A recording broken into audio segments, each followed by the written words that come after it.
for pencils. And the principal, in working with the financial secretary,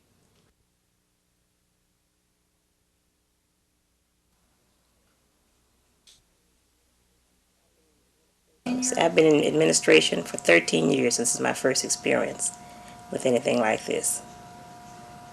We have had schools that may have had $100, $150, $200 unpaid at the end of the year. But we've never had anything to come near this. What was your reaction when you found out that it was $22,000? First, it was very difficult to believe, and I began to dig very hard trying to disprove it. Couldn't believe it. Second, it was extremely painful for me. I felt very embarrassed. And then I began to deal with the realities.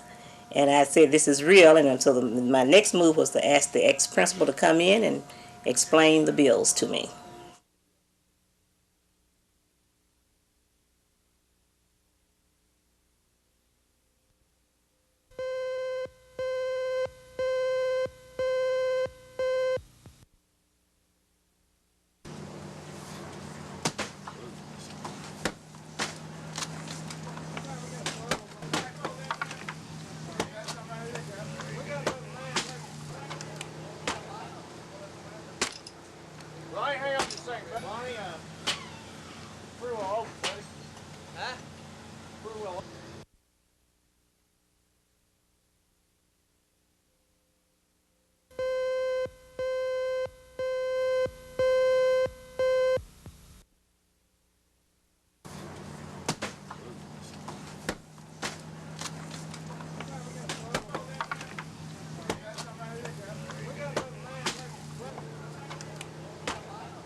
Yes, it's extremely tough because of the intense heat. It's a very hot fire. When we got here, the gate was locked, and we had to get the bolt cutters and cut the lock on the gate before we could get in. It's surrounding in chain link fence, but it was extremely hot fire getting totally involved.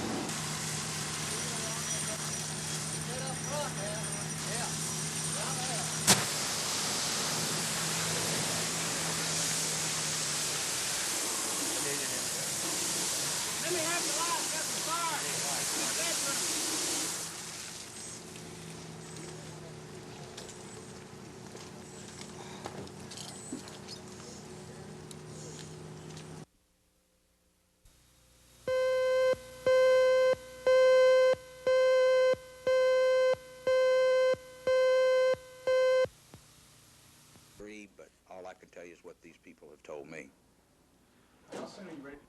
And the people that take the pictures, the pedophile that takes the puberty or has no sexual, they'll tell you that they can fantasize and go back. But hopefully we'll be able to educate them into what to look for, what to be aware of, and things to tell their children.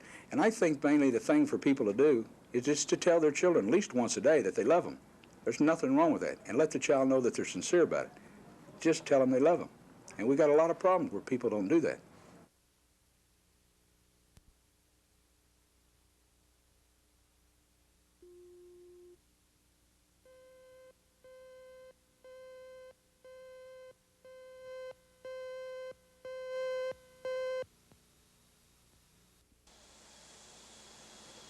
When Oklahoma City police officers Byron Boschel and Beryl King answered the man with a gun call yesterday, they had been warned that they were dealing with a man who had violent tendencies. 2 months ago, 3 sheriff's deputies tried to evict Ernest Caldwell from his Northeast 31st Street home. The house had been sold at a sheriff's auction.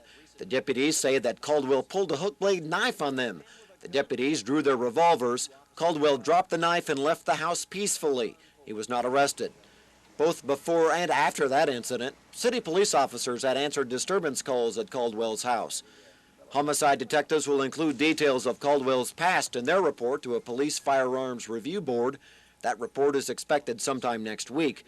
In the meantime, Patrolman Boschel will remain on routine suspension from street duty until the board decides whether the shooting was justified.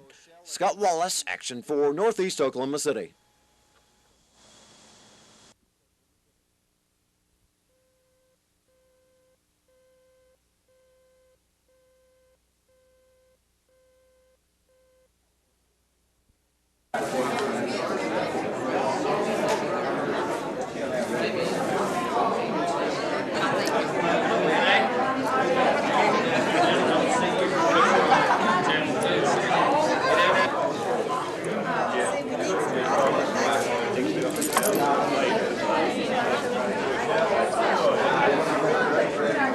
the miniature horses they're really coming on now.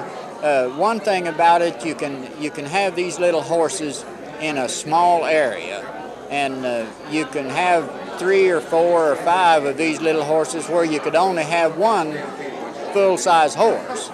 And another advantage to these little horses is that older people can handle them, and women can handle them. Even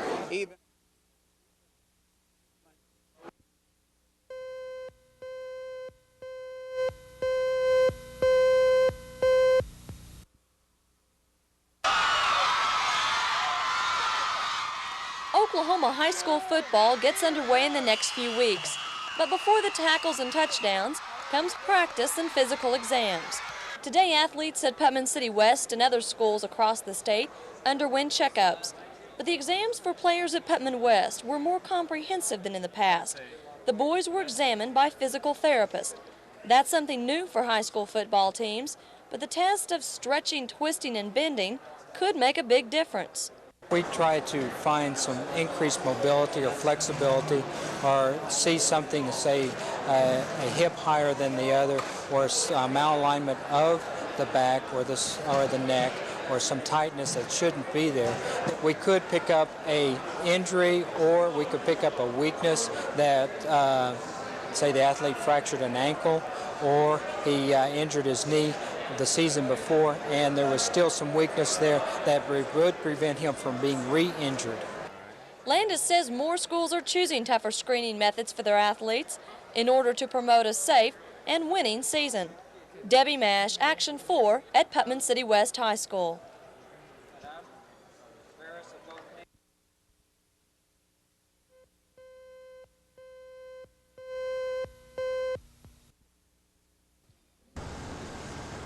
The problem with political campaign signs being in violation of city ordinances has been going on for years. According to City Ordinance S-36, to erect any kind of sign on public right-of-ways in Oklahoma City is prohibited. Likewise, posting on poles and other public fixtures is not allowed. Violators of this ordinance are subject to a $35 fine per day per sign. But this year, after a prompting from Oklahoma City Beautiful Incorporated and other civic-minded organizations, area candidates and their campaign managers have adhered to the ordinances more strictly. One of the reasons for that, according to Pat Potts, president of Oklahoma City Beautiful Incorporated, is a call by that group to campaign managers to stress the importance of setting an example of not littering. Putting the responsibility on each of these candidates to instruct their campaign manager and their workers, really making an effort to see that they thoroughly understand what their responsibility is and what the law is. According to one campaign manager, it's tough to control some of the overzealous volunteers, but this year, with a push from community-minded organizations, the problem of littering has been reduced. Kevin Ogle, Action 4.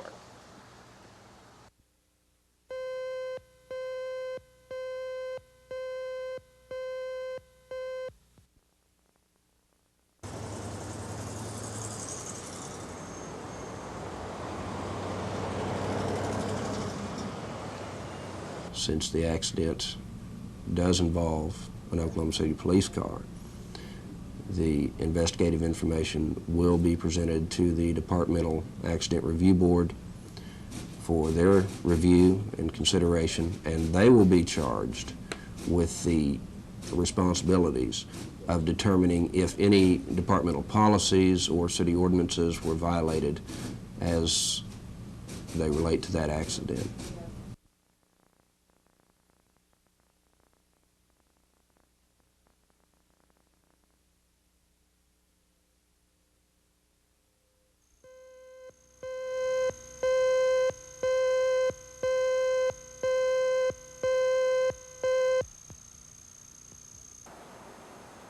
The mobile home industry backed legislation that was before the House of Representatives on March 3rd. The legislation would have allowed mobile homes to be placed in residential areas, regardless of local ordinances forbidding them to be there. The day after the vote, 4 men who supported the legislation went to Colorado. They stayed at a condominium. The use of the condominium was paid for by the Manufactured Housing Association of Oklahoma.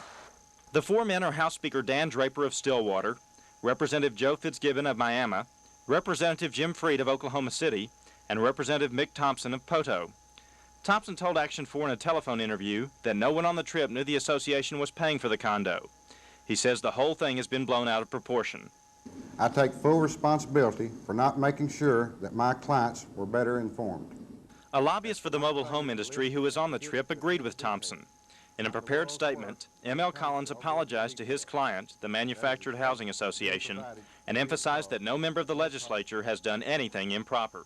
Not until June, when I attended the association's annual meeting and saw a statement on their expense report, did I realize that the association had paid for the cost of the condominium. The total cost for the condominium has now been repaid in full by the members of the legislature who participated in the trip. I regret that very much. I'm embarrassed that those members have had to pay from their own pockets expenses they did not know about in advance. Collins' statement also said his failure to file a lobby report with the legislature when the session ended in July was simply an oversight. He said that oversight has been corrected. Senator Herb Rozelle said he'll be looking at the financial disclosure reports of all lobbyists, not just Collins. And Rozelle said he knew of no committee that was investigating the activities of the 4 legislators. Bill Ross, Action 4, at the state capitol.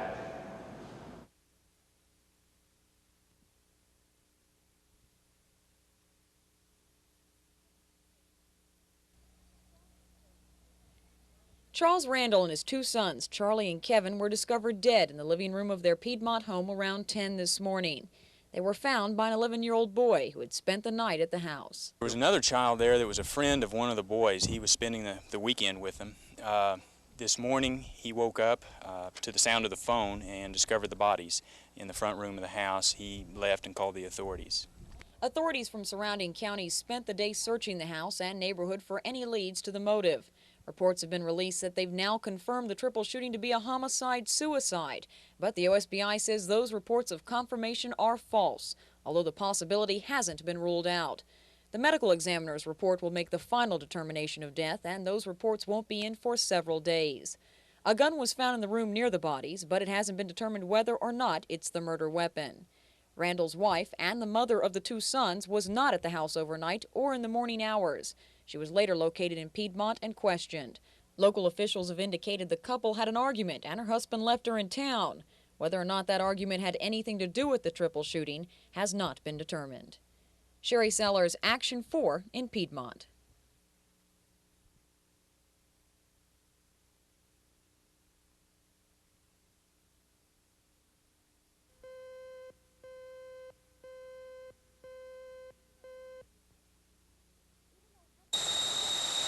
Even though hundreds of Gulfstream workers came back on the job today, layoffs are occurring elsewhere, particularly in manufacturing and supply companies. 16,000 people have been laid off. And the oil business is a problem.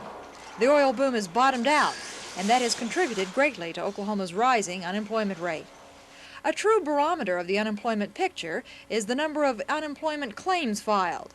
It's up 3 times from last year. 3.5% of Oklahomans were unemployed last year. This past July, it rose above 6%. And the Employment Security Commission says it is possible it will go higher since it is going up across the country. Basically, the economy of this state sometimes lags the nation, and when a national recession occurs, it may be some months before it's felt here. Even towns like Enid, that boasted the lowest unemployment rate in the nation, have been hit hard for the first time in many years. So at this point, Oklahoma's job market is deteriorating, but it's still better than other parts of the country where unemployment is 10% or more. Bella Shaw, Action 4.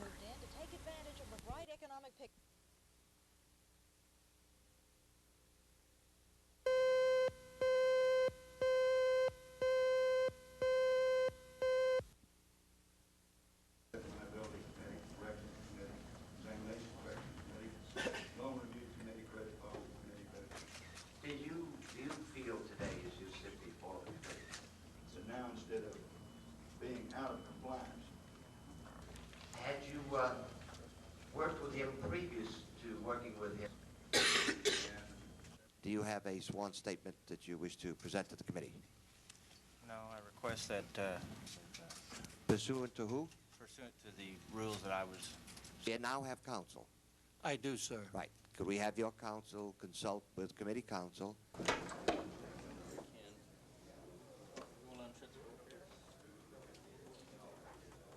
I will be consulting with my colleagues on the committee.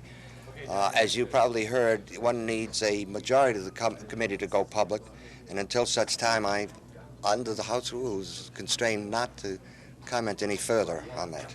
Do you think you can get a...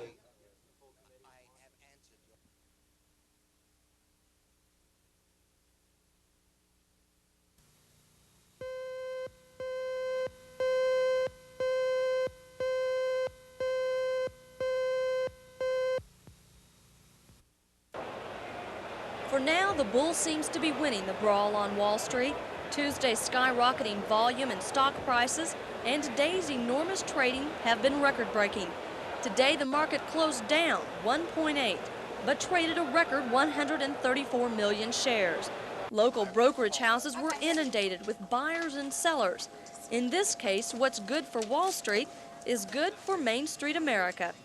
Stock selling is up because interest rates are down. E.F. Hutton branch manager Tom Phillips says the current rates mean a healthy pocketbook for Oklahoma. It's going to have a dramatic impact on the two major industries here in Oklahoma, that being the oil industry and farmers. Both industries have been hurt by the very high interest rates that are currently in today's market. As these interest rates drop, and we do think they're going to drop and stay down, both of those major industries here in Oklahoma will profit from that, will benefit from the lowering in interest rates. Phillips says the stock market is an accurate barometer of the economy. Buying and trading in Oklahoma's brokerage houses reached an all-time high. But the profit picture for some companies is still dismal. If or when the exuberance on Wall Street pays off for them, only time will tell. Debbie Mash, Action 4 in downtown Oklahoma City.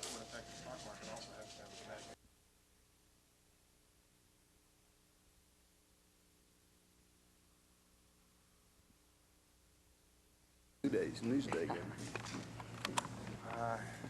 Senator has agreed to join us today for a press conference. For a great deal of time, and I hope that I'll be able to continue. As I've said, once I've been on the ground for a few weeks, I hope to have some views on that subject. At the moment, I don't have. Many of you over the years, some of you are some new faces around. I'm very happy to be in position to accept.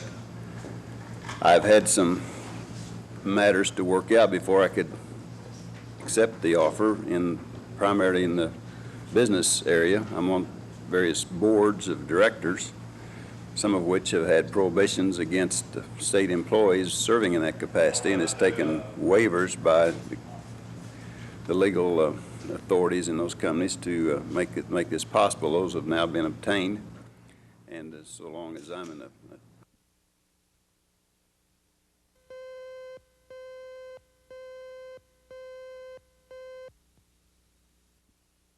each one of you for coming to our press conference on State Question 555 to be voted on next Tuesday in the primary election. I'm State Representative.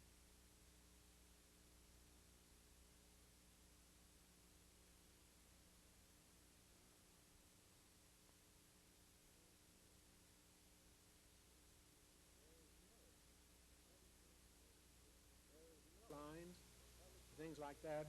There is no public transportation system, to my knowledge, in the United States and probably in the world that operates at a profit.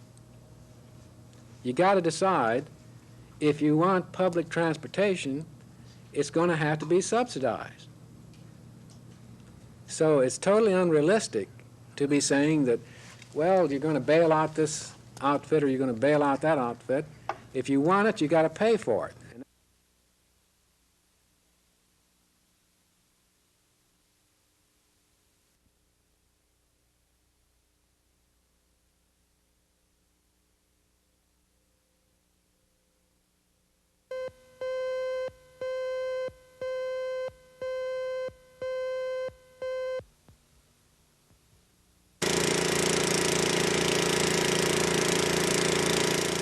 line from Chickasha Lake that carries over 6 million gallons a day broke early Friday morning.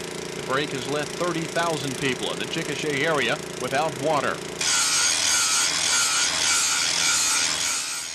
This afternoon, repairmen were working to correct the problem. Most crewmen have been working 30-hour shifts in order to get the water restored more quickly. However, the equipment hasn't lasted so long. Most of it bogged down in the mud caused by the subsequent flooding. The reason for the delay in restoring the line is an adapter, like the one you see here. A specially grooved one is being manufactured in Chickasha and is hoped to be fitted later this evening. While there is an emergency 20-minute water supply left in the Chickasha line, there is an immediate need at area hospitals. The National Guard has trucked in water tanks to pick up the slack. A lack of water is not only an inconvenience. This house carries the scars of an early morning fire that could have destroyed it. The Chickasha Fire Department was out of water when the blaze started, but a Southern water tank truck was in the vicinity to help put out the fire before the house was completely lost. With luck, the water line should be repaired by nightfall and water restored to the area by midnight. Kevin Ogle, Action 4.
A Monday night social in Stratford, Oklahoma isn't that unusual, typically, but this gathering in rural Garvin County isn't that typical. The folks in and around Stratford, young and old, were here to show their support, both in spirit and with money, for Darrell Wiest, the county commissioner who has been indicted and stands trial next month in the Oakscam County Commission scandal. Well, I think the feeling of the people in this community is that there's an old theory that you're not guilty till you're proven guilty, and I think that should stand. A man should be innocent until he's proven guilty, and I think that's the crowd here and the people supporting this defense fund. Wiest has been a Garvin County Commissioner for nearly 8 years. The people of Stratford like him, indicted or not. His only opponents for re-election are in Tuesday's primary, so Wiest will find out how the rest of his district feels when the ballots are counted.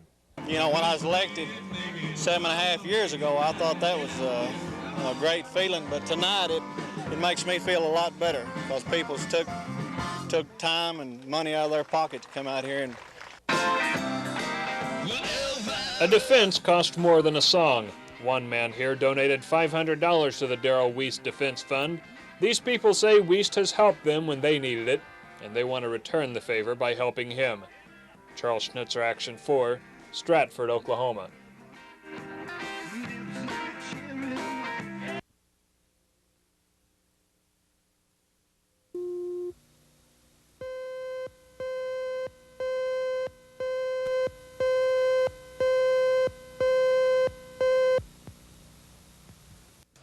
Governor and Mrs. Nye got to the Dunbar Center to vote around 8:30 this morning, about an hour and a half after the polls opened. No one imagines that Nye will have any trouble securing the Democratic nomination for governor. His only opponent in the primary is Howard Bell, a political newcomer from Blanchard, Oklahoma. The Nyes were not exempt from having to stand in line to vote, nor were they exempt from having to show proper identification. But the morning crowd at the polling spot was light, and the wait was short. How you doing? Fine, how are you?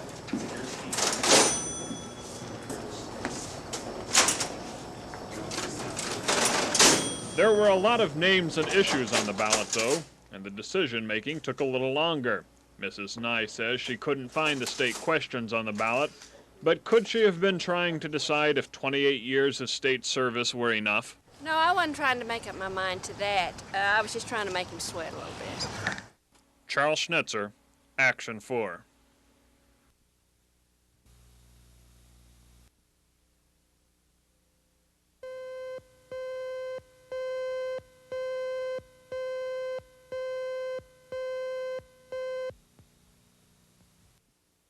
We're still a long way from any position of throwing in the towel.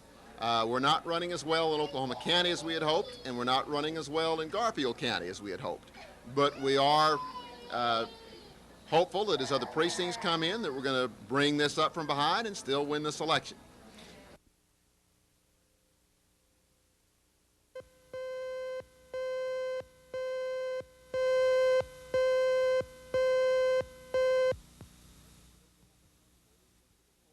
When registered Oklahoma County voters went to the polls yesterday, they expected to cast ballots for the candidates of their choice. Normally, a primary election allows registered Democrats and Republicans only to vote for candidates in their respective parties and on state questions. As for registered independent voters, they can only vote for nonpartisan candidates, judicial candidates, and on state questions too. Some independents say at least one poll inspector told them they were only to cast ballots on state questions and nothing else, thus denying their constitutional rights. Officials at the Oklahoma County Election Board say the matter will be investigated, but also adds it is up to each voter to know his or her rights. We want to urge any voters who are not aware of what type of ballot styles that they have the right to vote for in a primary and runoff primary election, certainly to give our office a call. We'll be happy to talk to them about it. Once again, they are informed of this when they register. And, and a voter, we urge the voter to keep up with what their rights are. Dennis hopes the runoff and general elections will take place without any major problems. He says it can be done if poll workers and voters are equally well informed about what to do. Ed Stewart, Action 4.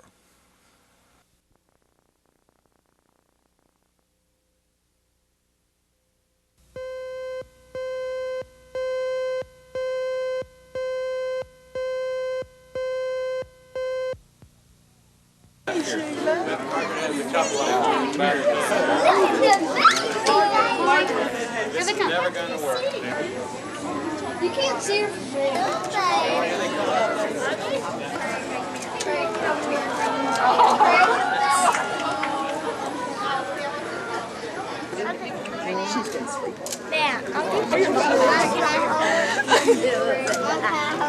We will take. Look at our son. Can I hold on myself? Can I hold on myself? There's your son. He might have been little, but he's not little now. Oh, he's that baby. Look at him. Get down. Make sure you're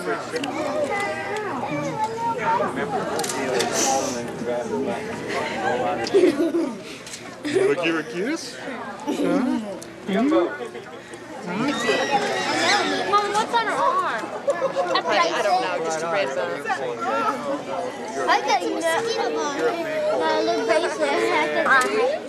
Look at all the lights. You want them? Hey, Mom. Hey, Mom. Get her on the film. Get her on the film. Careful. You better help her. Oh, I didn't get to do this when she came in your baby. He's a sweet too. Oh no.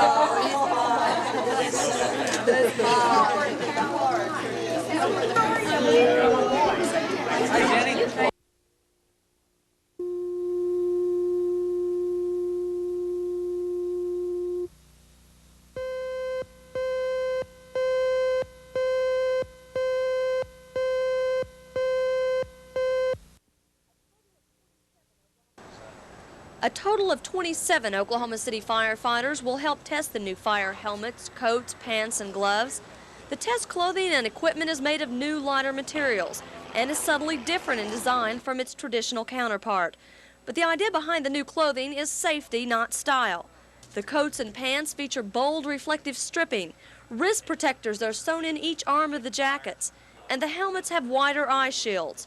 Overall, the new gear is substantially lighter. Some of the advantages of it is it's about 40% lighter, will allow the firemen to go ahead and perform their duties, climb stairways, carry hose, and be under severe heat conditions for a longer period of time with the new and lighter weight clothing. While we were reviewing the new equipment, firefighters got their first chance at trying it out.